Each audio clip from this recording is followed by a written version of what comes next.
Buenos días también a los hermanos que están en el Zoom. Como decía al inicio nuestro hermano que nos estaba presidiendo, Cristian, pues hoy es un día especial, es un día en que recordamos un evento maravilloso e histórico también, del cual nos ha dado vida a esta nueva etapa de la Iglesia. Como también he escuchado algunas oraciones y a la misma vez Cristian lo decía, ¿no?, que no comprendía, no se entendía en el correr de la vida este evento o cómo se llevaba a comprender ello. Y también decían que es un proceso por el cual después se entiende. A mí también me pasó así. Yo me convertí en sí ya mayor de edad, entonces siempre he pensado cuál es el objetivo, por qué, de qué y cómo. Me he planteado muchísimas veces, no solamente en la área de la religión, sino también en el área secular, ¿no? Me ha interesado saber el final, por qué tengo que hacer, a dónde va esto lo que estoy haciendo, por qué se hace estas cosas. En un libro también, cuando leo, ¿por qué ha escrito? ¿Quién ha escrito? ¿Cuál ha sido el objetivo? En fin, mi cabeza siempre ha trabajado de una manera estructurada para conocer los fines, ¿no? Esto lo digo porque también había que pensar por qué ha sucedido este evento histórico, evento también que está registrado en el Nuevo Testamento, del cual nosotros nos alegramos hoy en día, y es un evento maravilloso para la Iglesia. ¿Por qué ha pasado? ¿Por qué ha sucedido? ¿Qué en sí ha llegado a efectuarse y cómo ha sucedido? Para ello he hecho una especie de diagrama para que pudiéramos verlo. No es una predicación en sí, en toda regla, sino es una reflexión. Y es la reflexión de la predicación del Evangelio por el apóstol Pablo. El apóstol Pablo también ha comprendido, ¿no?, el objeto y la forma, la razón, la meta por el cual él tenía que hablar de Cristo. Habría que comprender también de una manera interesante en aquel tiempo en la Iglesia cómo se comprendía la resurrección. ¿Qué entendían las personas de la sociedad en aquel tiempo la resurrección, ¿no? Es interesante que en el sector gentil, tanto los romanos como también los griegos, hay muchos escritos de ellos, está la Ilíada, la más conocida, muchísimas de estos escritos, de los cuales dan en sus versos a entender que la resurrección no existe, ¿no? Comprendiendo esto ya y entendiendo cómo es posible que la Iglesia luego pueda comprender la que no es de tradición judía y de la tradición judía, comprender y entender este evento de la resurrección. Fuera de este pensamiento social, también los judíos, ¿cómo entendían la resurrección, ¿no? Para ellos existía, sí, era un evento, pero ¿cómo iba a realizarse, ¿no? Es interesante que de esto ya nos habla las Escrituras, y en el diagrama que está, aunque no lo veáis, no pasa nada, pero yo os explico, que esto comenzó en Isaías.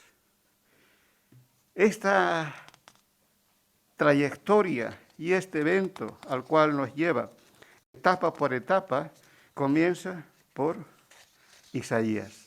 Isaías 49, no sé si podéis ver, Isaías 49, nos dice ya: súbete a lo alto, las buenas nuevas. Súbete a un alto. Estoy leyendo Isaías 49, son unos versículos de los cuales apunta desde el Antiguo Testamento las buenas nuevas de las cuales Pablo predica entiende y de ese entendimiento, tanto la crucifixión como la resurrección, va a predicar al pueblo gentil. Y eso con un final. Y aquí empieza algo interesante en Isaías 49. Súbete, dice, a un alto monte, oh Sión, portadores de buenas noticias. Esta es la buena noticia, del cual Pablo entiende desde aquel profeta donde dice, súbete a un alto monte, oh Sión. Es una nueva etapa de aquí que está hablando el profeta.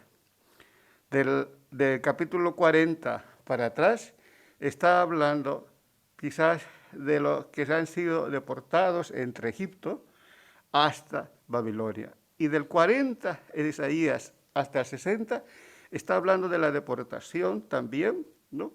Pero de Babilonia hasta la Nueva Jerusalén. El final, ¿no? Porque se entendía dentro del pueblo judío que Israel iba a gobernar a todas las naciones. Dios iba a volver.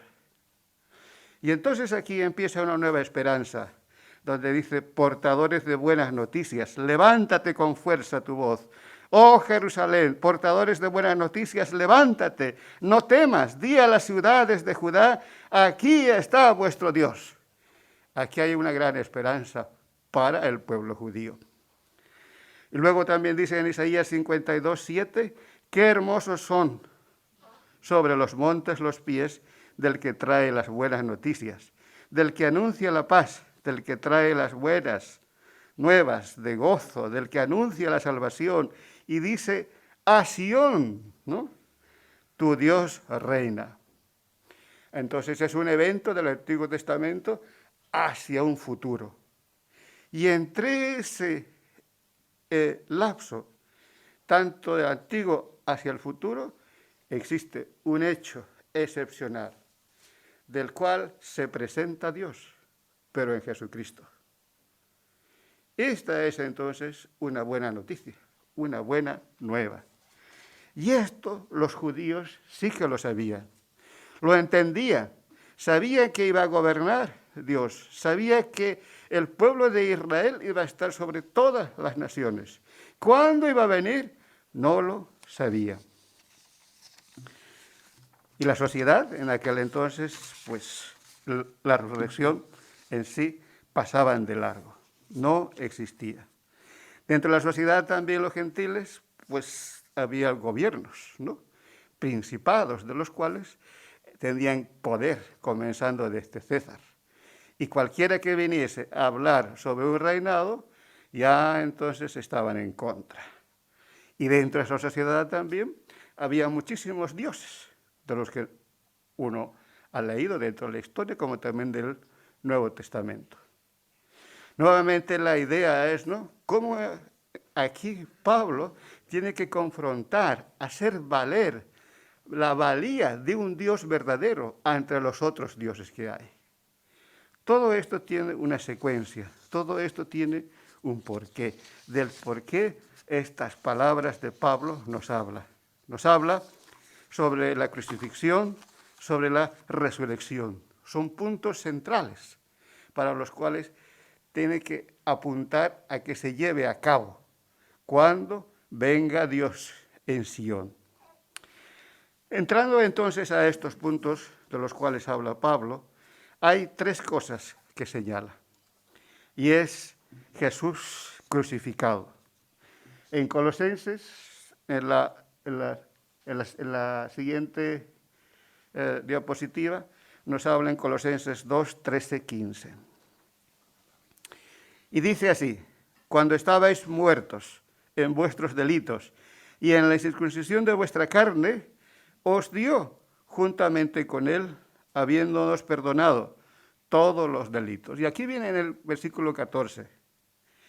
Habiendo cancelado el documento de deuda que consistía en decreto contra nosotros, que no era adverso, y lo ha quitado en medio, clavándolo en la cruz, habiendo despojado a los poderes y a las autoridades. Este es un gran hecho, es un gran avance, porque aquí es cuando hay victoria, porque está despojando ante todos los poderes que había en esa sociedad, de los cuales se pensaban que tenían el reinado y de los cuales en cualquier rey que iba adversaban, pero aquí dice que un poder, ¿no?, mayor despojó, y es el reinado universal. Aquí da a entender entonces que ha despojado incluso a aquellas autoridades espirituales, naturalmente en contra de la voluntad de Dios. Acabó, se inició algo, inició y vino el rey, inició un reinado que vino Jesús, ¿no? Pero vendrá en su segundo a reinar en su reinado final. Y luego dice también que a ese Señor, que a ese Jesús hay que tenerle como Señor. Romanos 10:12 dice, ¿no? Porque no hay distinción entre judíos y griegos, pues el mismo Señor es Señor de todos, abundando en riquezas para todos los que invocan. Como estaba diciendo, en este lapso del Antiguo como Nuevo Testamento, en el transcurso y en el desarrollo, Pablo tenía que hacer hincapié a que hay un Señor, de todos los señores que había, un Señor superior. Hay un Dios que se acerca, tal como el Antiguo Testamento lo estaba anunciando. Y aquí en el versículo de 1 Corintios 15:14 dice, y si Cristo no ha resucitado, vana es entonces nuestra predicación y vana también es nuestra fe. Dando a entender que había llegado el momento con estos eventos de los cuales es la crucifixión, la resurrección y el señorío cuando vino Jesús. Eventos de los cuales hay una nueva etapa hasta que se venga a reinar nuevamente el Señor sobre todo el universo. Entendiendo así entonces y cómo se resume, y cómo lo resume algunos Pablo, vamos a entrar a Gálatas, capítulo 4, del versículo 1 al versículo 7. Y aquí lo resume lo que acabo de decir en estas palabras. Gálatas, capítulo 4, capítulo 4, del versículo 1 al versículo 7, dice así. Digo pues, mientras el heredero es menor de edad, en nada es diferente del siervo, aunque sea el dueño de todo, sino que está bajo guardianes y tutores hasta la edad señalada por el Padre. Así también nosotros, mientras éramos niños, estábamos sujetos a servidumbre bajo las cosas elementales del mundo. Versículo 4. Pero, dice, ¿no?, cuando vino la plenitud del tiempo, cuando se llegó a efectuar en el transcurso tanto de lo que han dicho los profetas hasta que se lleve al final, en la plenitud del tiempo, Dios envió a su Hijo nacido de mujer, nacido bajo la ley, a fin que redimieran a los que estaban bajo la ley, para que recibiéramos la adopción de hijos, porque sois hijos. Dios ha enviado el Espíritu de su Hijo a nuestros corazones, clamando Abba Padre. Por lo tanto, ya no eres siervo, sino hijo, y si hijo, también heredero por medio de Dios. Cuando se lee estas palabras, es algo impresionante, ¿no?, formidable. ¿Cómo es el pensamiento del Señor en el transcurso y ese proceso que habló desde el Antiguo Testamento para que se lleve a efectuar? Y es cuando se presenta aquí Dios mismo y cuando se presenta en Cristo Jesús, son entonces los que aceptan los judíos mismos. Dios ha venido, ¿no? Y el anterior domingo estábamos escuchando, el hermano Isaac habló, ¿no?, sobre esa entrada triunfal. La entrada triunfal hablaba, aquí está el rey, ¿no? Daban a entender entonces que se estaba cumpliendo ya el reinado cuando ha venido Jesús. Y Jesús entonces, con Jesús venía Dios hacia su pueblo. Algo que ha sucedido, pero algo puntual, pero ahora será universal. Pero no solamente cuando vino Jesús llegó a ser para su pueblo, ahora es para todos los pueblos. La resurrección misma entonces ha invitado a que seamos integrantes para el final, para todo el reinado universal llegue a efectuarse. Entonces, ¿qué? En estos versículos del 1 al 7 da a entender precisamente que el Dios de Israel se ha dado a conocer a través de Jesús.